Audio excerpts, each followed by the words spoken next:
the drivers managed to basically have a full practice run of this day plan. So full dry conditions today. They're all used to this new control tyre, the Zestino that they've all been put on, so they're getting used to the grip levels. They're all well practiced within their cars and their chassis. So I actually say that every single one of them battles there was very enjoyable to watch. A lot of them were very, very close. Some not so much with some of the entry speeds, and as we touched on with Maz, that effectively you can lose the battle straight off the off. If the initiation speed of the lead driver is too fast, that chase driver just can't catch back up on this fast Brenzat circuit. Probably most standout battle would be possibly Louis Edwards is one to watch, as well as Martin Richards. They are the two standout fastest drivers right now on the circuit. Not saying that fast is the best, they're so hard to chase because they're so fluid, keeping the line right on the outer circuit with probably about 105, 106 mile an hour entry speed. Okay. That's pretty good. You know, Andy kind of looked at me and it took a few moments for that to sink in, the 106 miles an hour entry speed. That's proven as well, because one of the drivers, Ollie Silcock, who was out there in the black PS, he's got a GPS on board, so we were able to track his drift and entry speed, and yesterday he was entering around about 98 and climbing to about 105 mid-drift. Because I mean, this isn't Anglesey or something like that. You know, this is just corner, corner, corner, corner, corner. You've got the entirety of that back straight, the Cooper straight there, to build up speed, and those entry speeds are pretty high. What we look for in drift is what we call flat-out initiation. So the real men drivers here today, men and women, are going to be coming around that left-hander onto that straight, and we want to see them foot to the floor. Some of them engage with flat shift on the sequentials and just not lifting whatsoever before their initiation. Those guys are the ones who are really, really pushing hard. All right, well, thank you very much for joining us then, Andy. Speaking of pushing hard, it is time attack now, so thank you very much for that. You can see our cars just lining up there for qualifying, and you know, it is so great to have time attack and drifting running in succession right next to each other. I mean, of course, Maz alluded to this yesterday. Both time attack and drifting both come from the same kind of world of street culture, and I think for me there's always been a really obvious synergy there. And I've often wondered, I thought, look, if there were any two motorsports that are compatible, that embrace that street culture, the tuning, the aftermarket, it is time attack and drifting. And so for this modern era, for this exciting new age, this 2021, finally we have drifting and time attack together in the form of the Drift Pro Championship. So that's just absolutely great to see.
So just while we wait for the Time Attack Club qualifying to get underway, just a few notes on housekeeping then. Firstly, just a reminder, not that anyone can forget, we are in the midst of a pandemic, endemic, coronavirus, whatever you're going to call it.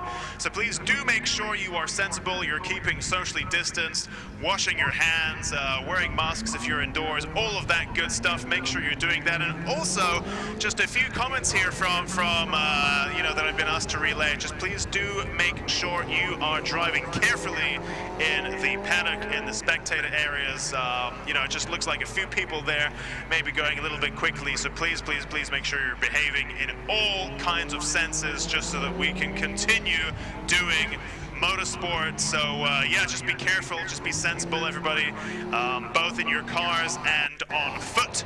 And hopefully then we'll be able to carry on doing what we love, which is motorsport. Currently we are doing time attack, and it is time for qualifying. Those of you who have followed us all day will know that the morning sessions don't count for any points. It is warm-up and it is practice. They do what they say on the tin, and the first time we will see drivers really taking risks, the time we will see drivers really actually going for those lap times and perhaps to 10 or even 11 is qualifying, because now for the first time today in time attack there are points on the line.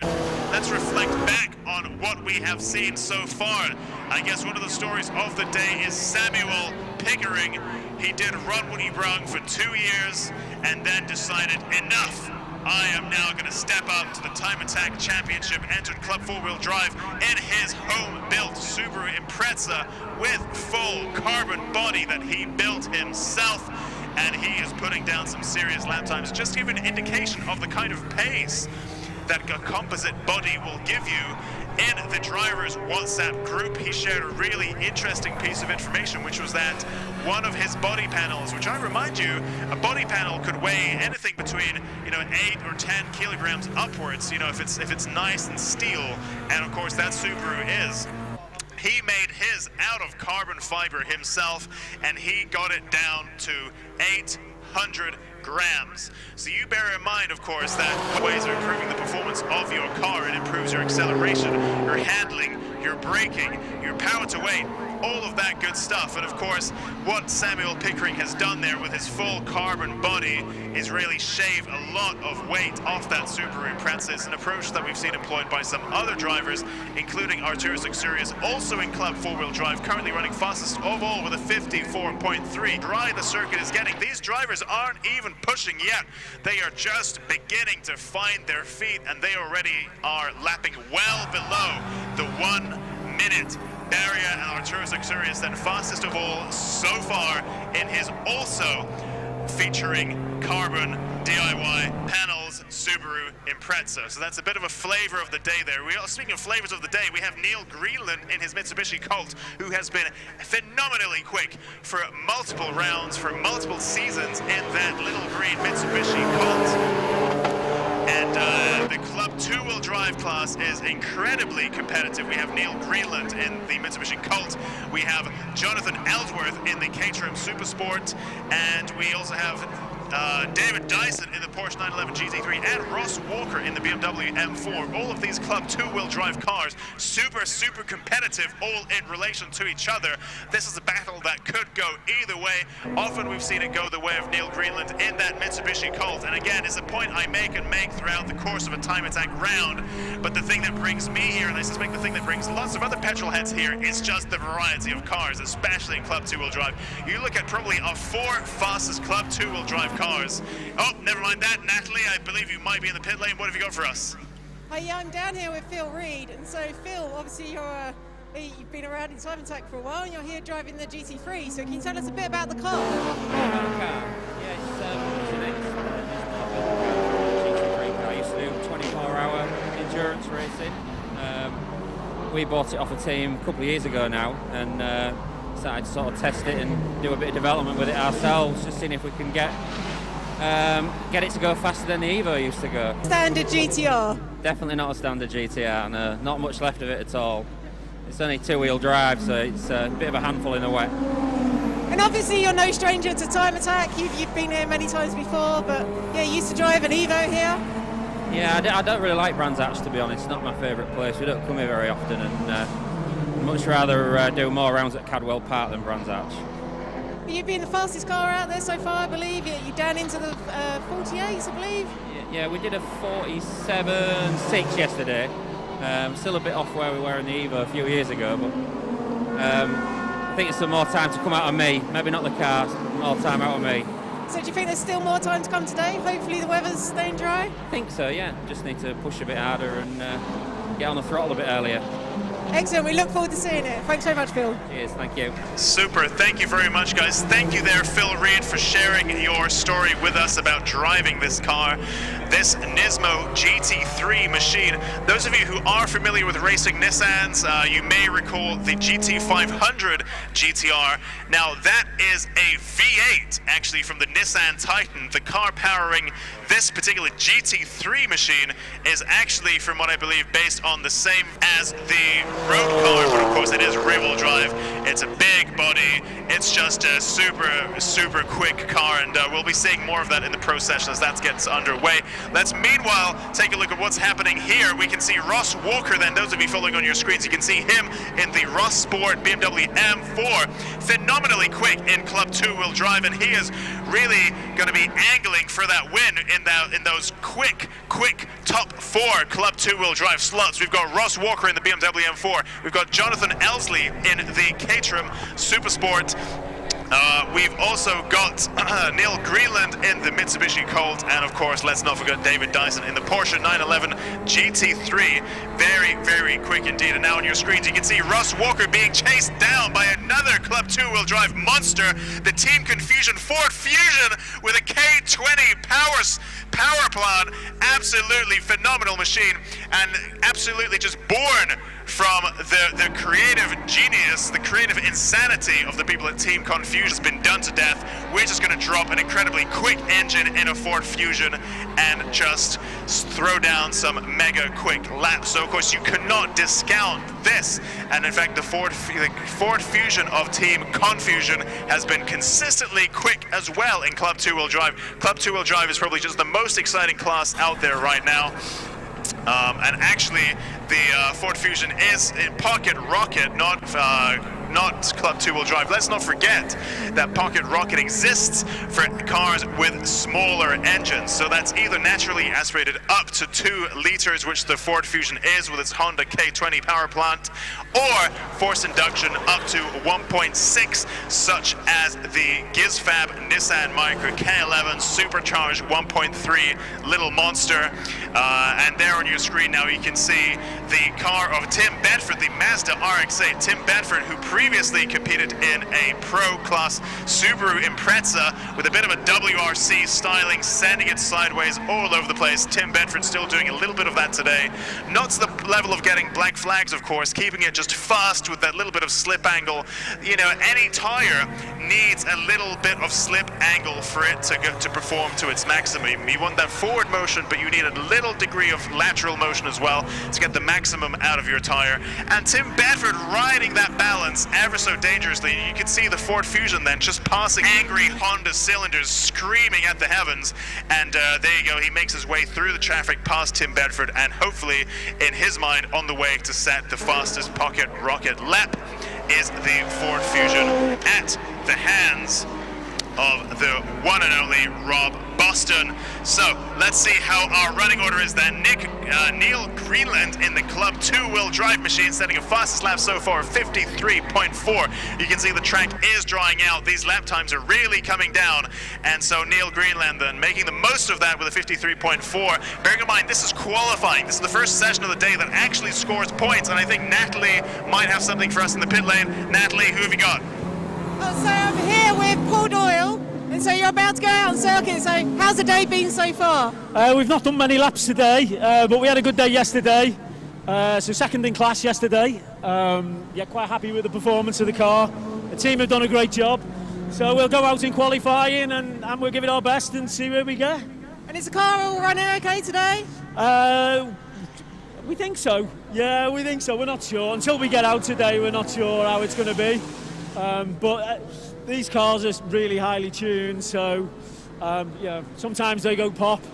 That is part of time attack. And what have the conditions been like on the track today? The weather's been quite changeable. Yeah, it was a little bit slippy. I saw the drift cars earlier on. It was quite slippy out there. It was greasy yesterday. Difficult to get around the traffic and knit some good lap times together. So hopefully it's a bit more sticky out there today. Give it on, yeah. Still dry so far, so fingers crossed. Yeah, fingers crossed. Yeah. Good luck out there. Thank you. Thanks very much. Bye now. Thank you very much both. Of course, I did just call you Natalie, Susie. That's because at that time I had the faster machine in my view, which is of course driven by Natalie Brooks, and thus I just kind of, that was my thought at the time. Thank you very much, Susie, for that interview. It'll be interesting to see how the pro session goes. On your screen now is Kevin Thieker in the Vauxhall Astra GSI, one of our 2 Mark IV Astra chassis that we have with us today. Both Johnny Fletcher and Kevin Thieker then trying to do their best in this front engine Z20 LET powered machine, maybe a Z20 with an LEH. I'm not quite sure which of the Z20s it is, but without a doubt it is fast. And Kevin Thieker then doing the best he can at the in this Club 2-wheel drive machine. Been a time attack for ages, and actually let's just have a look, because at the very top of our leaderboard is the other Vauxhall Astra GSI, the one of Johnny Fletcher, putting a fastest time of 53.3. That actually does score points. And of course, not only does your lap time matter here, well, that is what scores points here in time attack, but it is doing so at a track that is quite heavily congested, more so than at other time attack rounds. So really navigating the traffic, finding yourself space is just as important as setting that quick lap time. And actually, Johnny Fletcher then hasn't often been at the top of the leaderboard, but with 3 minutes remaining, it could be that he is the one who's approached this the most strategically. He is the one who has found himself the track space. And actually, let's see, we can see the car of Nicholas Stott there, the Mini Cooper Coupe off the track. Very interesting car indeed, and actually you can just, yeah, new for this year I believe, and his livery there is mimics the design of his dad's race car, and he's here going racing with his dad. It's a family operation. It's a very unique car, of course, this Mini Cooper, and actually Nick then comes from a pretty interesting history. He's done motorsport since he could really walk. Started karting in 6, raced in the UK, Canada, raced alongside George Russell, Lando Norris, Alex Albon, Jamie Chadwick, all kinds of people who went on to make a really, really stunning career out of motorsport. And he's got quite a few timesheets, he says, where he beat the current F1 talent is Nick Stott. However, he isn't beating any F1 talent right now. He is beached on the outside of the final sector of the track. On the outside of clearways is Nick Stott. Very fast when he is on the track, sadly completely stationary when he is off the track, and that is Nick Stott in the Mini Cooper Coupe. The checkered flag then comes out, rounding out qualifying. So in a shock result, I think, all day we've had the same 4 suspects swapping places at the sharp end of the timing screen, but it is Johnny Fletcher who manages to claim that pole position, or at least named as such, the first place in qualifying with his Vauxhall Astra GSI with a lap time of 53.3, out of Neil Greenland with a 53.4, 0.1 seconds only between our 2 front runners in Club 2-wheel drive. Then we have Jonathan Ellsworth in the Caterham Supersport 3rd. So we have Club 2-wheel drive then quicker than anything in this session. Top 3 all occupied by 2-wheel drive machines. Samuel Pickering then fast all day, this time 4th overall, 1st in class with a 53.4. Then we have Arturas Exurius just behind that, a mere 0.4 seconds behind Samuel Pickering. So these 2 DIY carbon-clad Subaru Imprezas then fighting tooth and nail. Kevin Thieker 6th overall, 4th in a Club 2-wheel drive with a 53.8. Then you have Ross Walker with a 53.8 as well. So Club 2-wheel drive as hotly contested as ever. Then we have Andrew Kime in the Citroen Saxo, 1st in Pocket Rocket, claims that qualifying win with a lap time of 54 seconds. Then we have James Dover in the Honda Integra Type R, the DC5 chassis, ahead of Rob Boston in the Team Fusion Ford Fusion, 2nd in Pocket Rocket. Then we have Sean O'Mara in the other Honda Integra Type R, ahead of David Dyson. Then we have Taylor in the Evo 8, Butcher in the ISF, Hall is in the Mini Challenge 210, Blundell in the Mitsubishi Mitsubishi Evo 6, Lawrence in the Seat Leon Cooper, Birch in the Honda Civic, Terry Hills in the Nissan 350Z, Nick Stott in the Mini R58 Cooper S, Rao in the Subaru Impreza, Brooks in the BMW M3, Natalie Brooks there, who threw me off a little bit earlier on, Bedford in the Mazda RX-Z, May Moon in the Subaru Impreza, Wilkinson in the Renault Clio RS, who is so tantalizingly close to breaking through that 1 minute barrier he was telling Susie about earlier. And Eden Young, also both of these drivers of these Pocket Rockets trying just to break through that 1 minute barrier here at Brands Hatch Indy. Then we have Hayden King in the Seat Leon, Hopwell in the Mini R58 Cooper S, and Martin in the Subaru Impreza GC8 chassis. That is a very quick run through of our qualifying results in our club classes. Again, if you would like more in-depth information, please do go onto your search engine of choice, put in TSL timing, and you can have access to all that wonderful data on your cameras. Now, if you're following live, you will see the pro cars lining up to get ready to qualify at Brands Hatch Indy round 3 of Time Attack, and we'll be back with you shortly as that action gets underway.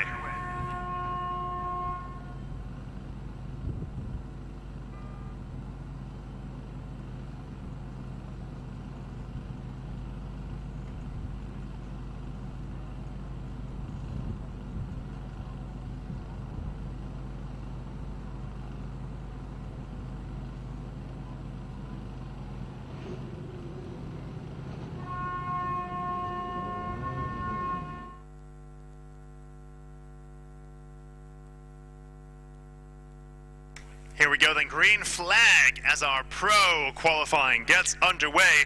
Also a busy session, this time made up of Club Pro 2-wheel drive, Club Pro 4-wheel drive, Pro 2-wheel drive, BC Racing Pro 4-wheel drive, GT3 Sports Car and Prototype, and Pro Extreme. Pro Extreme, of course, being the gigantic, aggressive, aeroed, fire-breathing monsters that Time Attack is known for worldwide, be that in the UK, USA, Australia, Japan. Time Attack is known for the machines that are in Pro Extreme, truly the stuff of legend, and it will be great to see how these drivers contend with an increasingly dry Brands Hatch Indy. We've seen some stories develop, and of course Phil Reed, who we just heard from speaking to Susie there in the pit lane behind the wheel of this Nismo GTR GT3 machine, but one that has been unpegged. It is no longer running to any rules of parity. It no longer needs to run any restrictor plates.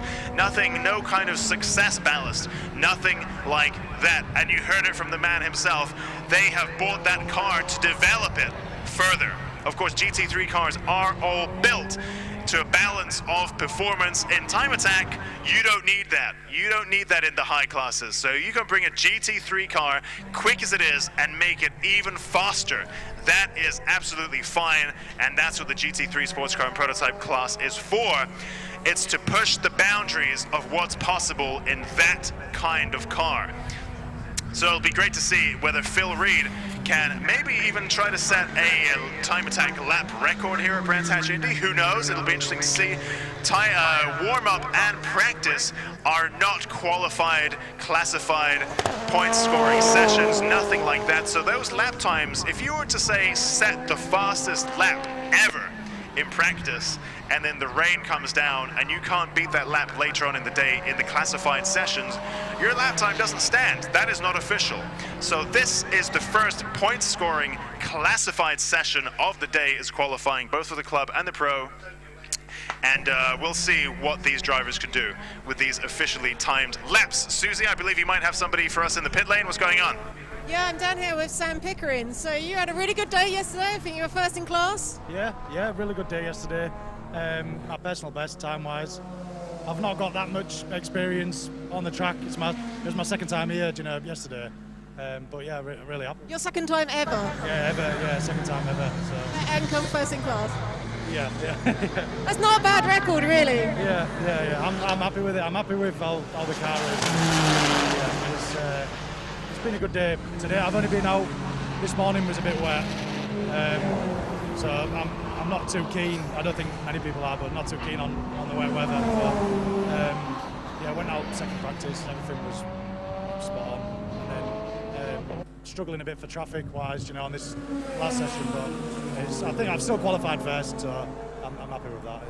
And you were doing Run What You Brung previously? Yeah, so last year I did Run What You Brung in. A lot of the engine and drivetrain, it's all exactly the same, but the actual shell I've changed, I've built over Christmas. But yeah, did a full season of Run What You Brung, really enjoyed it, and then took the blunt and went for the championship this year. Brilliant, so everything going well today, hoping for a podium?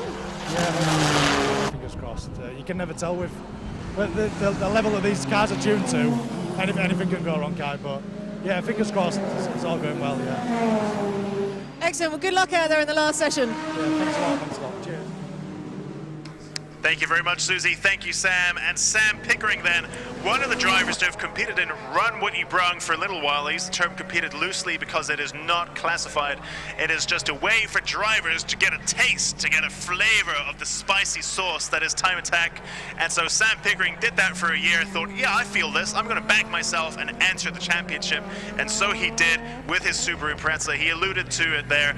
He just did a little bit of chassis work over the Christmas period, by which he means built everything out of carbon fiber. Drivetrain is the same as Run What You Brung spec, but here he is. And actually on track we can see Darren Spooner just slowing down massively coming into Graham Hill. I do wonder if he's got an issue there, perhaps he's letting some traffic go by. Unsure on what that is. Seems your screens haven't caught that. Let's have a look then at Andrew Barber then coming into Paddock Hill in the Mitsubishi Evolution, a car that he has spent 12 hours driving here to compete in, so he is looking to make the most of it. Phil Reed currently fastest of all with a 43.4 in that unpegged, unshackled Nismo GT3, and just behind him then is Andrew Barber, the 50.2, 0.7 second gap between our two front runners, both leading their respective classes. Just behind him then is Ben Robinson, the comeback king in the Noble M12, having competed for a whole year in the Volkswagen Golf Cup car, but this year he finally got his darling Noble M12 back. It did catch fire in Cadwell Park, but that did not deter him, and he is back here faster than ever. He told Susie that when he arrived here to be fast. He did not arrive here to make up the numbers, and so there you go. Ben Robinson then currently leading Club Pro two-wheel drive. He's just come into the pit lane. And of course, these drivers then second guessing, really, all they are doing is making educated guesses about what their tire and chassis setup should be. Because of course, the car, when it's dynamic, when it's at temperature, when it's bouncing around a track, is a very different beast to a car that you have actual access to set up stationary in the pet garage. And I believe we might have an interview. Is that so?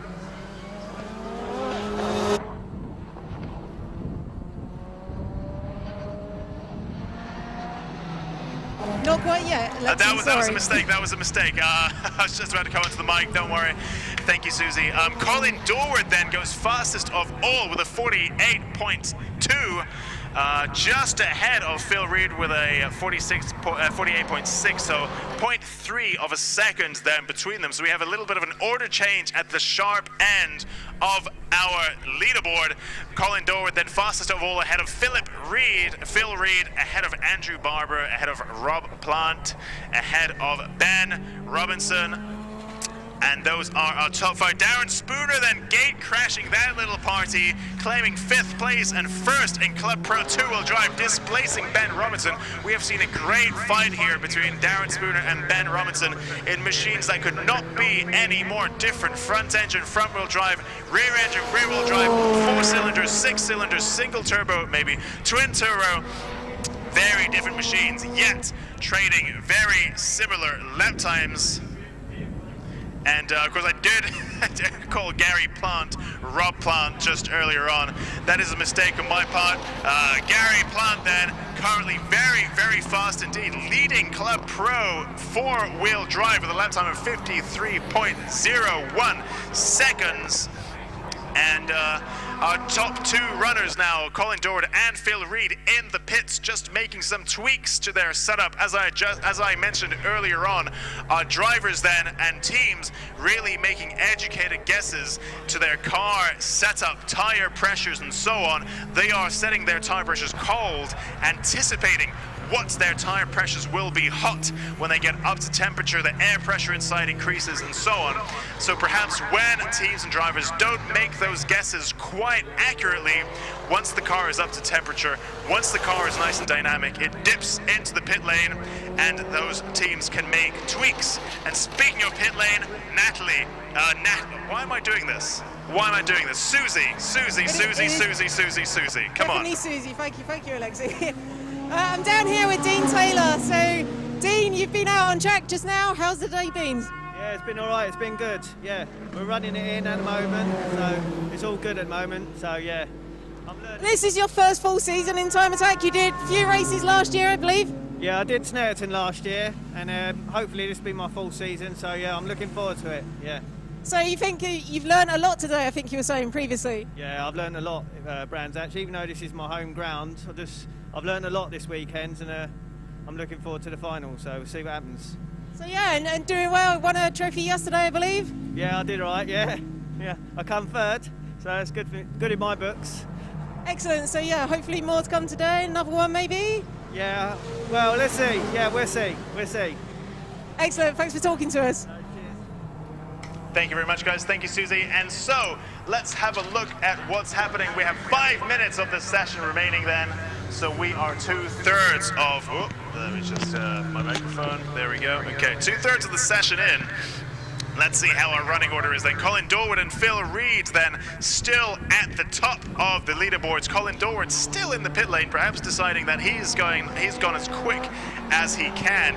He has parked it up for now. And Andrew Barber then currently running in third. It's been a pretty event for qualifying. I am running out of breath. So let me just hydrate just very briefly. I'll be right back with you.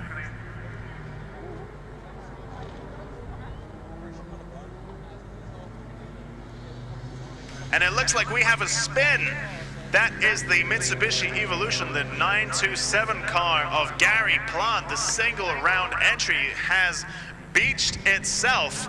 I'm just trying to work out where that is. There we go. That's in the final sector of the track, just at the outside of Surtees / the inside of McLaren. Red flag is out with 4 minutes to go. He is parked right on that racing line, pretty much right on the apex. Of course, there are all kinds of lines a driver could take through that final complex of corners, all of them equally valid, but some of those lines, crucially, apex, right where the stricken car of Gary Plant is. So what that means is that car could not be moved, then we need to red flag the session and just try to make the track safe. Let's see whether we get our final 4 minutes of running back, because of course we do need to factor in out laps, which means that the drivers will only get 3 minutes. But then that does mean 3 minutes could be 3 good laps. We have relatively few cars on track right now compared to what we've seen earlier on in the day. So perhaps that could be some good, valid running. Either way, let's see what Race Control thinks. Red flag is currently out. Let's take a look at our results so far with 4 minutes and 15 seconds of the session remaining. Colin Dorward then remains at the top of the scoreboard with a 48.2 ahead of Phil Reed in the GTR with 48.6. Then we have Andrew Barber with a 49.9. Then we have the stricken Gary Plant single round entry leading his class with a 51.6. Ben Robinson in the Noble also with a 51.6, and then we have Chris Cherry, 52.0. Then we have James Bradley, another single round entry with a 52.4. Steve Reed with a 52.4 as well, so a very small gap between these two pro four-wheel drive machines. Then we have Darren Spooner having set a fastest personal lap so far of 52.9 seconds. Ian Pittman in the Subaru Impreza Type R Coupe with a 53.0. Paul Doyle with a 53.0 as well, very close between these two. Then we have Luke Sanjakovsky in that 2005 BTCC race winning car, and I think we might have Susie. I can hear something there in the background. Is that you? Yeah, I'm just down here with Jonathan Ellsworth. So we were talking to you yesterday a little bit about the caterham. How's the day been going? It's good. It stayed dry and the track temperature's picking up this afternoon, so it's really starting to suit the caterham now and come into its own. I'm starting to learn the track a lot more since it was only my first time here yesterday. So yeah, going well. We're currently early 53s. So aim is if in the final, if we can crack into the 52s, late 52s, that'll be good. But I think we just did P3 in qualifying then, so strong position, happy with that. So hopefully we can try and get that in the next session. Excellent. So what were the conditions like on track earlier when it's a little bit of rain in the caterham? Must be interesting? It was rather interesting, especially in Paddock Hill Bend, and turned in and it just slid sideways all the way out towards the curve and the gravel. It was a bit of a twitchy moment, but good fun. New trails are needed, or? Nearly. So just hoping to get back on the podium again for today in the last session? Yeah, that would be amazing. If we could get another podium finish today, that would be a really strong result for us this weekend. So yeah, fingers crossed if the weather stays like this and it keeps getting a little bit warmer. Yeah, hopefully another podium could be on the cards for us. Absolutely, we've been pretty fortunate. Yeah, so good luck in the last race. Thank you very much. I'll speak to Jolly. Cheers. Thank you. Thank you. Thanks, guys. Thanks, Susie. Thanks, Jonathan. The green flag is out. Perfect timing. Our pro cars head back out on track with 4 minutes on the timer remaining. Just enough time to do one out lap, which will bring them down to around 3 minutes, 10 seconds. They will have about 3 or maybe even 4 if they are especially quick timed laps before the checkered flag comes out. Let's see how these drivers get on.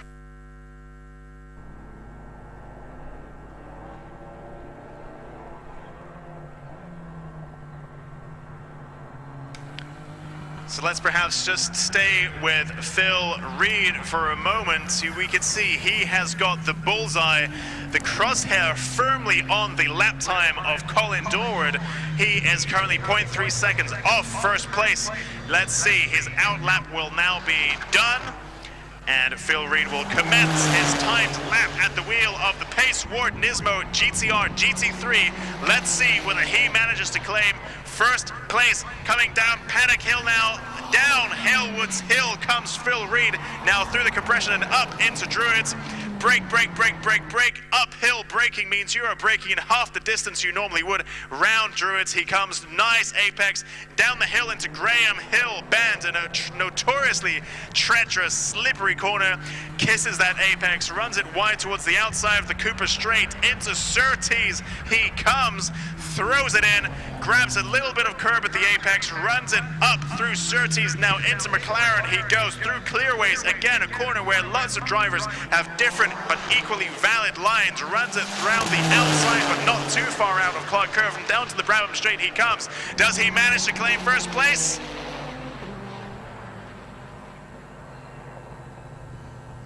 Doesn't seem like that was good enough. All right, he's going to give it another crack. He's going to have another bite of the cherry.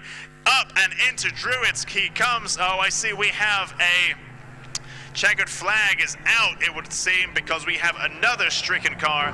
It is not worth doing all of the red flag stuff. So the race control decided, okay, that is it. Phil Reed's time attack then has been cut short. He was hoping to claim that first place overall. Of course, he is first in the GT3 and sports car class, but meanwhile, he is not first overall. Now, there is the stricken car, the lime green Mitsubishi Evolution of Stuart Sims, currently parked up on the outside of Druids. And what that means is perhaps it's time to call the session. And actually, my timing screens have just updated. Phil Reed then managing to claim that first place, first in class, of course, but also first overall with a 48.02 second lap. Very quick indeed. Crucially, 0.2 seconds ahead of Colin Dorward. Of course, they are in different classes, but they are both playing for kudos right now because they are both leading in their respective classes. Phil Reed will be very pleased with himself for that, putting that Nismo GT3 first overall, first of the day. He is the fastest time attack car right now in that Pace Ward Nismo GT3 is Phil Reed. He will be massively pleased with that. Qualifies first, takes big points in class, and of course, crucially, just for that kudos, just for that psychology factor, he is the fastest car in time attack right now. Full stop. Big achievement there for Phil Reed, and of course the Pace Ward team more broadly. Great effort there from everybody involved. Of course, great effort also from Colin Dorward, winning the qualifying session, I should say, in the Pro Extreme class in that Mitsubishi Evolution. Now, while we clear the stricken car of Stuart Sims, the lime green machine, let's take a look at our lap times then. We have Phil Reed currently fastest, and of course the checkered flag is out. The session has been halted. Phil Reed fastest in the Nismo GT3 with a 48.0, ahead of Dorward with the Mitsubishi Evo 9 with a 48.2. Barber, also Mitsubishi Evo 9 with a 49.9. Then we have Chris Cherry in the Evo 5 with a 51.5. Gary Plant, who we saw stopped out on track earlier with the Mitsubishi Evo 5 with a 51.6. Ben Robinson in the Noble M12 with a 51.6. Bradley in the Evo 9 with a 52.0. Steve Reed in the Evo 8 with a 52.4. Spooner in the Peugeot 205 with a 52.9. Pittman in the Subaru Impreza Type R with a 53.0. Paul Doyle in the Subaru Impreza with a 53.0. Sejakovsky in the BTCC Honda Integra Type R with a 53.4. Loads of very, very quick lap times here, everybody. And then Paul Wright in the Subaru Impreza P1 with a 55.8. Stuart Sims in the Mitsubishi Evo 6, the one that's currently being recovered from the track, with a 56.3. Then we have Cope in the so-called Peugeot 206cc space-framed hot rod beast from hell with a 59.5, so really beginning to turn on some quick lap times. Then we have Mick Porter in the Nissan GTR R32 with a 1 minute dead 0.7 second lap, and Roman Grandel with a 1 minute and 8/10 of a second lap. Roman Grandel then, having spoken a little bit earlier with Susie, and also with myself, just getting his head around some teething problems in this very, very new and upgraded spec of Audi S3. So there you go. Those are our pro class finishers, our pro class qualifiers. They will all be earning points for their efforts, and we will move into the final session later in the day. So, those of you watching us on the Time Attack stream, we will be back at a scheduled 5:30 p.m. See you then.